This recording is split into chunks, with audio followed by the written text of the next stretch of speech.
Hey guys, this is Miss Friedewald, and I want to talk to you about facial feature proportions today. We're going to discuss a really simplified version of proportions for the face so that you know where your facial features go, like your eyes, your nose, your mouth, your ears, and what size they should be in relation to each other so that you can draw accurate portraits of people. Again, this goes towards the average adult human. Obviously, everybody's a little bit different, but these are just basic guidelines.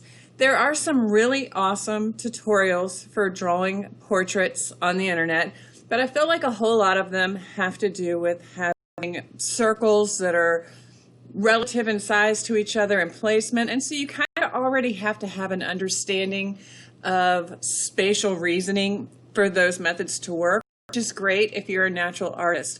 But for a lot of my Art 1 students in particular, and sometimes some of the other students, we need something a little more concrete so that we can figure out proportions. So when you have your basic head shape, the very top of the head, the crown, all the way to the very bottom of the chin, there's a medial line where everything is theoretically symmetrical on one side compared to the other. So same features, mirror image. So in this chart, I've shown a line that goes pretty much halfway between the very top and the very bottom. That's essentially where your eyes are going to rest. I know it seems low to have the eyes right around halfway to the head, but that's because our brains trick us into thinking that the eyes are high head because we look people in the eye. So our brain thinks that they're more important.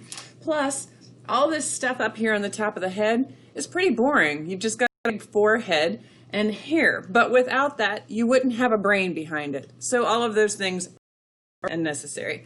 So let's not draw brainless people and have eyes that are way up here on the top. Remember that your eyes go about halfway down. From that point down to the bottom of the chin, if you were to divide that space in half again, so 3/4 of this total head space, that would represent essentially the bottom of the nose. So you can see I've drawn out just this half over here. So eyes are halfway down, bottom of the nose is 3/4 of the way down. If you again take that space from the bottom of the nose to the bottom of the chin and split that in half, that's at the 7/8 mark of the full face. That's where the bottom of the lips rest. So we have eyes at halfway, nose at 3/4, and the bottom of the mouth at 7/8. When we're looking at how wide to make things across the face, the most basic rule is that your eyes are 5 widths across. That's a little bit on the small side. In reality, it's more like the eye width, the space between the eyes, those three are all the same. And then the space over here on the left and the right is really about half of an eye width. But for the basic purposes of getting started, we just kind of do a 5 width across. So 1, 2, 3, 4, 5. And then those 2 widths that are evenly spaced apart are the actual eyes. So here you see there's a line here and a line here, and we have an eye in between. On this side, the eye would be here and here. When you find the center of the eye where your pupil is, if you made like a dotted line that kind of came down, that would tell you the width of your mouth. And again, this isn't perfect science. It's going to be different for everybody, but these are just kind of basic guidelines to help you figure out proportions. There's no concrete rule for an eyebrow, except for the fact that it goes above the eye. So you'll really just have to look at the person who you are drawing to kind of figure out, is their eyebrow low to their eye on their forehead? Is it really wide? What kind of shape do they have to their eyebrow? Does it kind of finish growing out early, or does it kind of wrap around further in the eye? So like I said, for eyebrow, you just kind of have to look at the person and make a judgment call. For ears, the top of the ear lines up with your eye. The bottom of the ear lines up with the bottom of your nose. The width of the ear as you know, kind of depends on the person. Some people have really wide ears and some people's are pretty flat against their head. The neck comes out from where the edge or the bottom of that mouth line, the 7/8, and comes down from that point. I think that's pretty much everything we need to know about that. I'm not going to go into drawing individual features because there are a ton of tutorials on the internet that will show you that. But I do want you to know where to place them based on the method that I teach in class that I think is the most easy to understand for students. So just a quick look at this picture of Mr. Denzel Washington.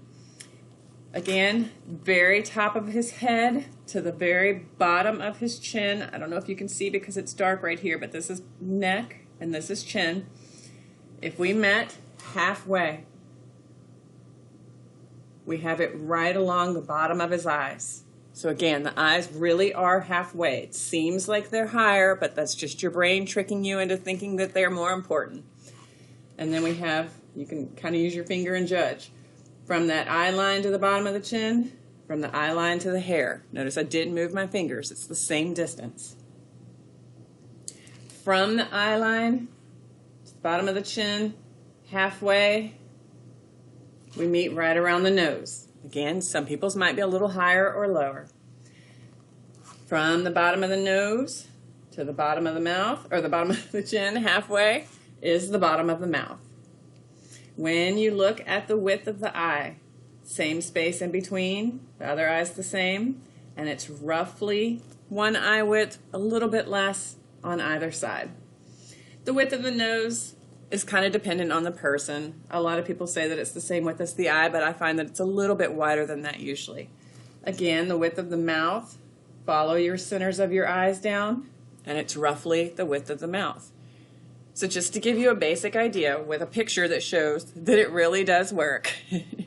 Along with, like I said, the neck kind of comes out from the edge of the bottom of the lip line.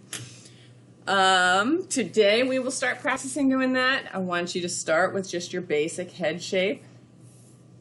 That you're just going to have to look at to kind of make that judgment call. I'm just doing a really loose oval-y shape. There would be more shape to it. You would have the temples kind of go in, the cheekbones go in, the jaw curves out. But the shape's really going to be dependent on the person. So look at the person's face. Remember that your eyes rest on the line about halfway down, eyes. Between that and the bottom of your chin, about halfway. So that's essentially the same thing as 3/4 from the top of the head, the whole head width. Is the bottom of your nose.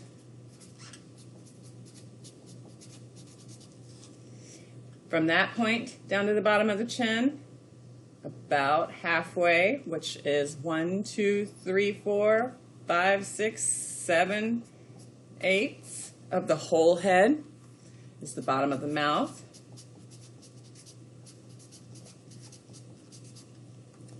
Going back, we've got that center line, that axis.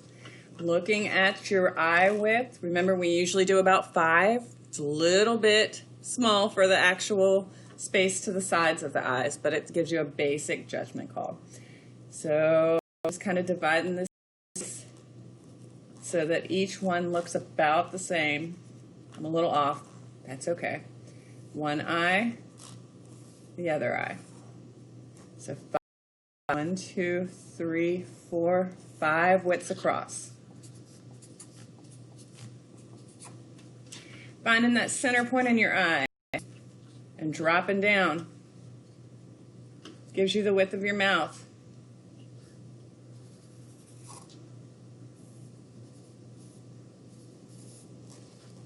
Again, the nose is kind of relative to the individual person.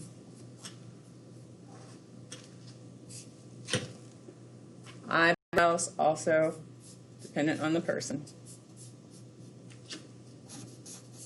Your hairline is usually somewhere between about halfway to the eyes and the top of the head. So right about here is where the bangs would grow down. You'd have hair on the top of your head. If this person had a center part, maybe the hair would grow down like that.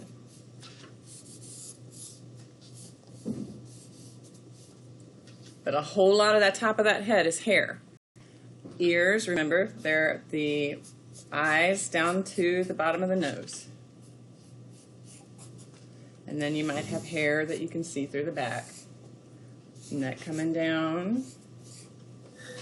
And that's your basic outline. Woo, I gave that person a really round head. Let's work on this today. And again, I want you to see other videos to reference for how to do individual features, how to shade and all the details like the waterline in the eye that really make it look realistic. But I want you to use this as your basic guide for determining facial feature proportions. Thanks so much.